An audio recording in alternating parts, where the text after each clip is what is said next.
World now में सबसे पहले बात करेंगे महायुद्ध के आहट की। यूरोप के दरवाजे पर महायुद्ध की सिर्फ आहट ही नहीं, एक तरह से दस्तक आप इसे कह सकते हैं। बस एक ट्रिगर, उसके बाद काम खत्म। उंगली पहले से ही मिसाइलों पर तनी हुई है। एक तरफ मायामी में शांति की बैठकों का ड्रामा, तो दूसरी तरफ बेलारूस में हाइपरसोनिक मिसाइलों को लोड कर रहा है रूस। और इसी बीच पुतिन का वो बयान जिसने पूरे यूरोप की नींद उड़ा दी। यूरोप में सियासी हलचल तेज हो गई है। यूरोप में युद्ध की तैयारी की जा रही है और इसकी वजह बना है रूस के राष्ट्रपति व्लादिमीर पुतिन का वो बयान, जिसे सीधे तौर पर यूरोप के लिए वार्निंग के तौर पर देखा जा रहा है। तो आखिर पुतिन ने ऐसा क्या कहा है और क्यों नेटो से लेकर यूरोपीय यूनियन तक हड़कंप मचा हुआ है और पूरा यूरोप वॉर की तैयारी में लग गया है। यकीन मानिए, यूरोप का हर देश, ईयू का, नेटो का, इस वक्त युद्ध की तैयारी कर रहा है। सबसे पहले तस्वीर आपको दिखाते हैं। व्लादिमीर पुतिन, रूस के सबसे ताकतवर नेता, जिनके एक एक शब्द का असर अब सिर्फ यूक्रेन तक सीमित नहीं है। हालिया बयान में पुतिन ने कहा कि अगर रूस की सुरक्षा को चुनौती दी गई तो जवाब ऐसा होगा जिसकी किसी ने कल्पना तक नहीं की होगी। यूरोप को खुले मंच से रूस ने वार्निंग दी। राजनयिक भाषा को कुचलता बयान, यानी एक ऐसा बयान जो कूटनीतिक भाषा का भी घोर उल्लंघन करता है, और वो शब्द जिसने पूरी दुनिया में हलचल मचा दी। रूस के राष्ट्रपति व्लादिमीर पुतिन ने यूरोप को लिटिल पिग्स बता दिया। मतलब साफ है कि लिहाज खत्म हो चुका है, अब चेतावनी भी नहीं है। ये एक तरह से सीधे मारपीट और युद्ध की भाषा है। शब्दों की तलखी कोई मामूली बयान नहीं है। एक ऐसे नेता की तरफ से है जो इस रीजन में सबसे पावरफुल है। रूस के पास दुनिया में सबसे ज्यादा परमाणु हथियार हैं। यह रूस की बदली हुई और अग्रेसिव रणनीति का ऐलान भी है। पुतिन ने यूरोप को न सिर्फ अपमानित किया, बल्कि यह भी जता दिया कि मॉस्को किसी भी तरह के डिप्लोमेटिक कवर में बात नहीं करेगा। बात आमने सामने की होगी, और बात अगर जंग की होगी तो जंग से ही होगी। यह बयान ऐसे वक्त में आया है जब यूक्रेन युद्ध अपने सबसे खतरनाक मोड़ पर है। नेटो लगातार रूस की घेरेबंदी में जुटा हुआ है और यूरोप अमेरिका की लाइन पर चलते हुए यूक्रेन को हथियारों की खुली सप्लाई दे रहा है। पुतिन का यह बयान सीधा संकेत है कि अब रूस रेड लाइन पार करने से नहीं डरेगा। राजनयिक शब्द खत्म हो गए, अब भाषा है मिसाइलों की। जानकारों का मानना है कि यह बयान यूरोप के लिए खुली चेतावनी है। मतलब साफ है कि अगर यूरोप ने दखल और बढ़ाया तो जवाब सिर्फ बयान नहीं होगा, जवाब मैदाने जंग पर दिया जाएगा।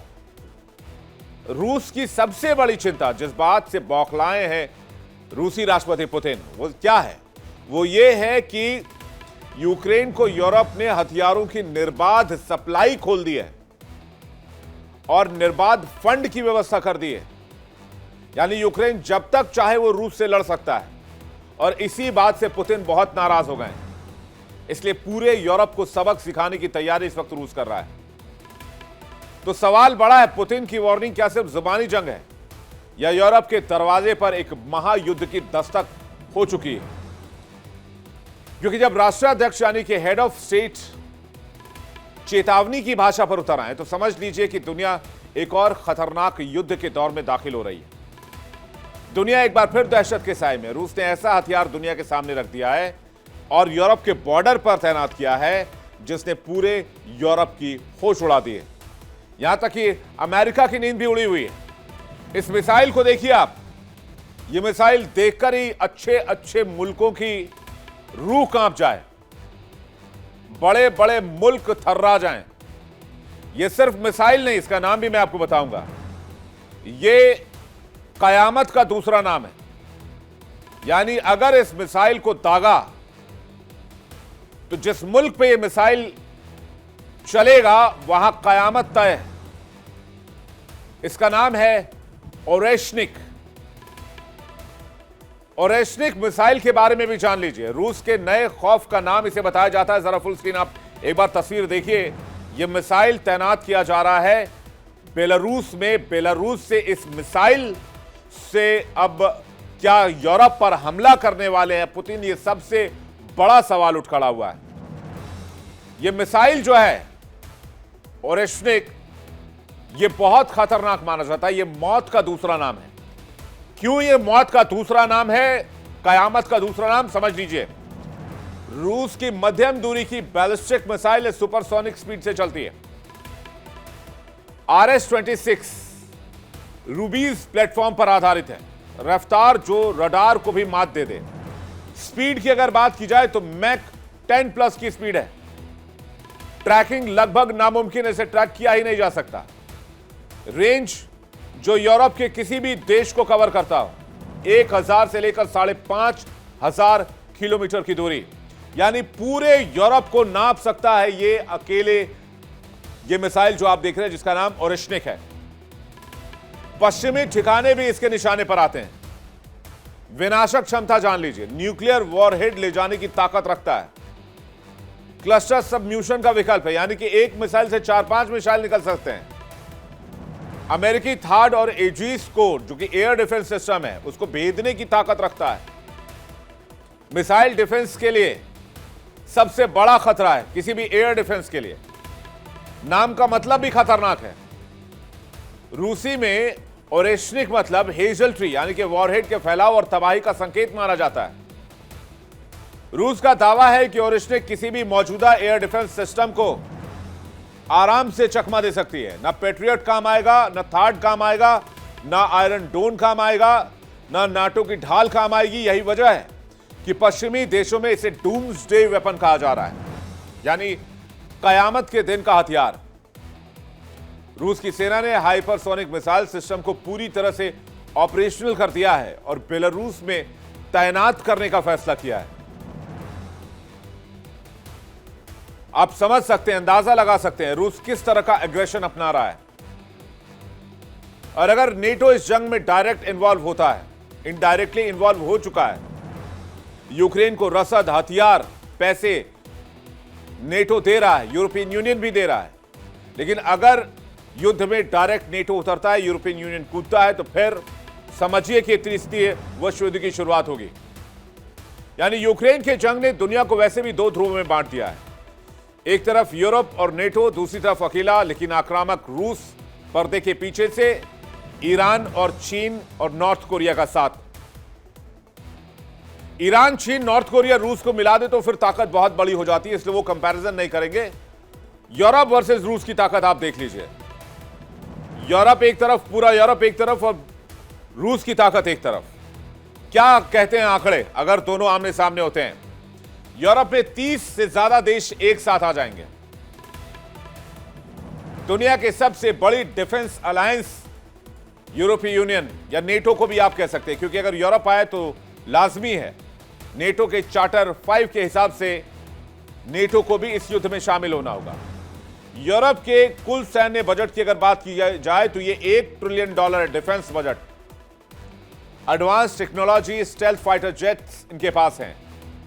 एयर डिफेंस और नेवल की एक बहुत बड़ी ताकत मौजूद है यूरोप के पास। अब रूस की ताकत को भी देख लीजिए।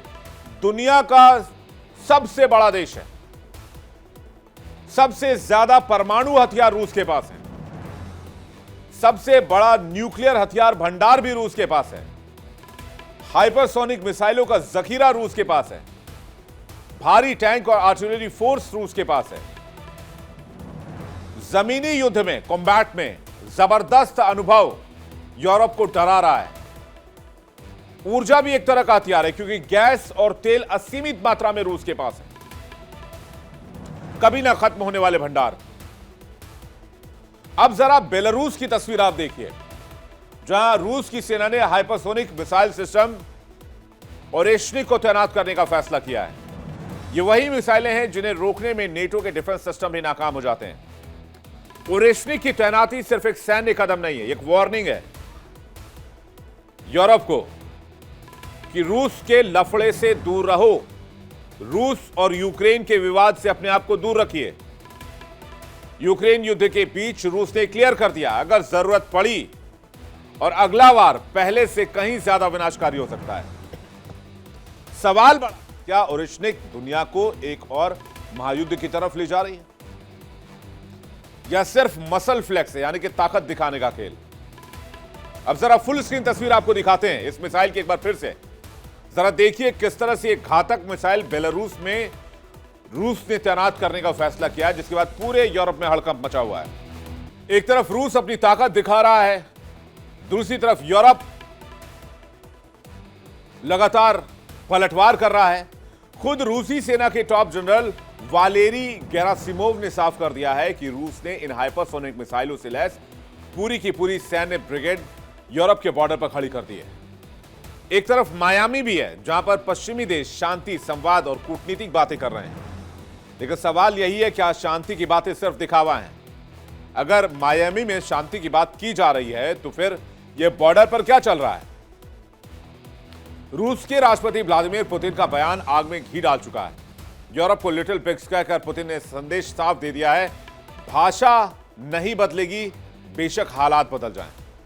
विशेषज्ञ मानते हैं कि अगर बेलारूस से मिसाइल लॉन्च होते हैं तो यूरोप के बड़े शहर बर्लिन, पेरिस, वार्सा मिनटों में निशाने पर होंगे और तबाही की वो तस्वीर दिखेगी जो शायद दुनिया ने आज तक नहीं देखी है। रूसी राष्ट्रपति व्लादिमीर पुतिन का दावा और भी चौंकाने वाला है। पुतिन ने कहा है कि भले ही इन मिसाइलों में परमाणु वॉरहेड ना लगाए जाएं, फिर भी इनकी तबाही मचाने की ताकत परमाणु हथियारों के बराबर है। पुतिन के शब्दों में ये हथियार अजेय हैं, इन्हें हवा में मार गिराना लगभग नामुमकिन है। जानकार मानते हैं कि अगर ऐसी हाइपरसोनिक ब्रिगेड को युद्ध में पूरी तरह उतार दिया गया तो जंग का संतुलन कुछ ही मिनटों में बदल सकता है। यही वजह है कि अमेरिका से लेकर यूरोप तक हर military think tank alert mode में आ गया है। यूरोप भी तैयारी कर रहा है। यूरोप में कहां युद्ध अभ्यास हो रहे हैं, पूरे यूरोप की बात की जाए तो देखिए, पोलैंड में रूस और बेलारूस की सीमा से सटा संवेदनशील इलाका है और यहां पर युद्ध अभ्यास यूरोप ने शुरू कर दिया है। नेटो के बड़े जमीनी युद्ध अभ्यास यहां देखे जा सकते हैं। टैंक, आर्टिलरी और एयर डिफेंस सिस्टम को टेस्ट किया जा रहा है। यहां अमेरिकी और ब्रिटिश सैनिकों की भी मौजूदगी है, जर्मनी की भी मौजूदगी है। जर्मनी में नेटो लॉजिस्टिक्स हब बनाए जा रहे हैं। इसके अलावा सैनिकों और हथियारों की तेज मूवमेंट का अभ्यास भी किया जा रहा है। रेल, सड़क और हवाई रास्तों से युद्धकालीन सप्लाई की रिहर्सल की जा रही है। बुल्गारिया को ले लीजिए, काला सागर के पास बड़ा युद्ध अभ्यास किया जा रहा है। नेवल और एयरफोर्स ड्रिल यहां चल रहा है। रूस को सीधा संदेश है, ब्लैक सी पर किसकी नजर है। रोमानिया में भी यूक्रेन सीमा के बेहद करीब है, यहां मिसाइल डिफेंस की सिस्टम की तैनाती की जा रही है। अमेरिकी फाइटर जेट्स के साथ यहां पर युद्ध अभ्यास वॉर एक्सरसाइज चल रहा है। बेल्जियम में नेटो मुख्यालय का जो देश है, वहां command and control war drill चल रहा है। साइबर स्पेस वॉरफेयर की तैयारी भी की जा रही है। बाल्टिक देश, जिसमें कि एस्टोनिया, लताविया और लिथुआनिया आते हैं, रूस की सीमा सटे सबसे हाई रिस्क जोन माने जाते हैं। यहां पर फुल स्केल वॉर एक्सरसाइज जारी है। एयर स्ट्राइक, पैराट्रूपर्स और नेवल अभ्यास चल रहे हैं। फिनलैंड नेटो का नया सदस्य है, रूस के साथ लंबी सीमा लगती है। यहां आर्कटिक वॉरफेयर ट्रेनिंग दी जा रही है। बर्फीली इलाकों में कैसे युद्ध किया जाए, इसकी ट्रेनिंग कराई जा रही है। स्वीडन में समंदर में नौसैनिकों का अभ्यास चल रहा है। सबमरीन और एयर डिफेंस ड्रिल कराए जा रहे हैं। यानी एक तरह से अगर आप देखेंगे आज की तारीख में, तो पूरा यूरोप ही इस वक्त वॉर एक्सरसाइज कर रहा है। तो क्या यह सब हवा हवाई है? मैं आपको बहुत गंभीर चीजें बता रहा हूं, बहुत गंभीर खबर दिखा रहा हूं। पूरे यूरोप में हर देश युद्ध अभ्यास में लगा हुआ है। रूसी राष्ट्रपति पुतिन यूरोप को लिटिल पिग्स कह रहे हैं। रूस यूक्रेन के बीच शांति के आज दूर दूर तक नजर नहीं आ रहे हैं। क्या 2026 में विध्वंस होने वाला है? और सवाल बिल्कुल जायज है, सिर्फ क्या यह अभ्यास है या यूरोप भी महायुद्ध की तैयारी में लग गया है? रूस के खिलाफ नेटो की तैनाती, नेटो का यह अभ्यास क्या सीधे टकराव की आहट नहीं है? एक तरफ रूस की मिसाइलें थम चुकी है, दूसरी तरफ यूक्रेन के राष्ट्रपति वोलोदिमीर जेलेंस्की की आर्थिक सांस भी फूल रही है। ब्रुसेल्स में बैठे जेलेंस्की ने यूरोप को सीधा संदेश दे दिया है कि पैसा दो, वरना युद्ध कमजोर पड़ेगा। ब्रसेल्स के शिखर सम्मेलन में यूक्रेन के राष्ट्रपति जेलेंस्की का लहजा पहले से कहीं ज्यादा बेचैन दिखा। जेलेंस्की ने खुलासा किया कि यूक्रेन का युद्धकालीन खजाना अब सिर्फ कुछ महीनों का मेहमान रह गया है। उन्होंने साफ कहा कि 2025 के अंत तक यूरोप से फंड नहीं मिला तो यूक्रेन को अपने सबसे बड़े हथियार ड्रोन उत्पादन में कटौती करनी पड़ेगी। यूक्रेन का खजाना कैसे खाली हुआ? यूक्रेन को $60 बिलियन की तत्कालीन जरूरत है। राष्ट्रपति जेलेंस्की ने अमेरिका से भी मदद मांगी है। उनका कहना है कि 2025 के एंड तक अगर फंड रिलीज नहीं किया गया तो आर्थिक संकट गहरा जाएगा। फंड की कमी की वजह से ड्रोन उत्पादन कम करना पड़ेगा। ड्रोन उत्पादन कम हुए तो फ्रंटलाइन पर सैनिक कमजोर हो जाएंगे, सैन्य ताकत कमजोर होने का डर है। यूरोप में रूस की 210 अरब यूरो की संपत्ति फ्रीज कर दी गई। सबसे ज्यादा पैसा बेल्जियम के यूरोक्लियर में फंसा हुआ है। यूक्रेन को फंड देने का यूरोप पर भारी दबाव है। देरी हुई तो रूस को रणनीतिक बढ़त हासिल हो सकती है। यानी वो ड्रोन जिनके दम पर यूक्रेन अब तक रूसी सेना को रोकता आया है, अब खुद फंड की कमी से जमीन पर आ सकता है। जेलेंस्की की नजर अब रूस की उस 210 अरब यूरो की रकम पर है जो यूरोप में फ्रीज कर दी गई है, और इसकी वजह से गुस्से से लाल हो गए हैं राष्ट्रपति पुतिन। इसलिए वो बार बार यूरोप को धमका रहे हैं और बेलारूस में ओरिशने की तैनाती की जा रही है। खासतौर पर बेल्जियम के यूरोक्लियर बैंक में जो रूसी संपत्ति उसको फ्रीज कर दिया गया है। यूक्रेन चाहता है कि इस रूसी पैसे को जब्त करके सीधे कीव के युद्ध में खर्च कर दिया जाए। लेकिन सवाल यह है कि क्या यूरोप कानूनी जोखिम उठाएगा? क्या रूस की जब्त संपत्ति यूक्रेन को दी जाएगी, या फिर जेलेंस्की का यह अल्टीमेटम सिर्फ दबाव की रणनीति है? रूस के फंड को जबरन हथियाने की कोशिशों पर राष्ट्रपति व्लादिमीर पुतिन का गुस्सा 7वें आसमान पर है। उन्होंने कूटनीतिक भाषा की परवाह किए बिना सीधे तौर पर यूरोप को पूर्ण पतन का शिकार बताते हुए उसकी राजनीतिक और आर्थिक कमजोरी पर करारा प्रहार किया। पुतिन ने कहा कि यूरोप अब केवल दिखावे की कूटनीति में उलझा है, जबकि असल में वो अंदर से बिखर चुका है। रूस के खिलाफ उठाए जा रहे आर्थिक और वित्तीय कदम यूरोप की अपनी नींव हिला सकते हैं, जिसका खामियाजा पूरे महाद्वीप को भुगतना पड़ेगा। उनका यह कटाक्ष, ये तंज इस बात का साफ इशारा है कि रूस अपनी ताकत में के केंद्र में बना हुआ है और किसी भी तरह की अंतर्राष्ट्रीय साजिश को पूरी गंभीरता से ले रहा है। इधर रूस के खिलाफ ब्रिटेन भी मैदान में उतर आया है। ब्रिटिश चीफ ऑफ डिफेंस और खुफिया एजेंसी MI6 के प्रमुख ने एक जोरदार बयान जारी कर स्पष्ट किया है कि रूस की हरकतों को बर्दाश्त नहीं किया जाएगा। MI6 के चीफ ने कहा कि रूस की सैन्य और खुफिया गतिविधियां न सिर्फ यूरोप बल्कि पूरी दुनिया के लिए खतरा बन चुकी है। ब्रिटेन अब और भी सख्त कदम उठाने को तैयार है ताकि रूस की विस्तारवादी नीति को रोका जा सके। आपको सुनाते हैं ब्रिटेन के सशस्त्र बलों के प्रमुख air chief marshal sir Richard Knighton का बयान क्या आया है। Most obvious impact on all of us will be the cost of building this resilience. Sons and daughters, colleagues, veterans will all have a part to play, to build, to serve, and if necessary, to fight. And more families will know what sacrifice for our nation means. MI6 के chief कह रहे हैं अगर जरूरत पड़ी तो हम बलिदान देने के लिए तैयार हैं। वक्त आ चुका है कि जब हम अपने देश के लिए लड़ें। ब्रिटेन की चेतावनी ऐसे समय में आई है जब रूस अपनी सैन्य ताकत में इजाफा कर रहा है और यूरोप में तनाव लगातार बढ़ता जा रहा है। विशेषज्ञों का मानना है कि ब्रिटेन का एक कड़ा रुख रूस पर अतिरिक्त दबाव बनाने का संकेत है और आने वाले दिनों में इस दिशा में नए कदम उठाए जा सकते हैं। नेटो के दिलों में अब दहशत है क्योंकि पुतिन की हर चाल यूरोप के लिए बढ़ती हुई खतरा बनती जा रही है। रूस की नई सैन्य ताकत ने सबकी नींद उड़ा दी और नेटो देशों के लिए सुरक्षा के लिए खतरे की घंटी बजा दी है। रूस नेटो देशों पर हमला कर सकता है, नेटो चीफ मार्क रूटे ने कहा है। रूसी ड्रोन अटैक्स और मिसाइल थ्रेट से डर का माहौल बना हुआ है। नेटो को पुतिन की एग्रेसिव पॉलिसी से डर लग रहा है।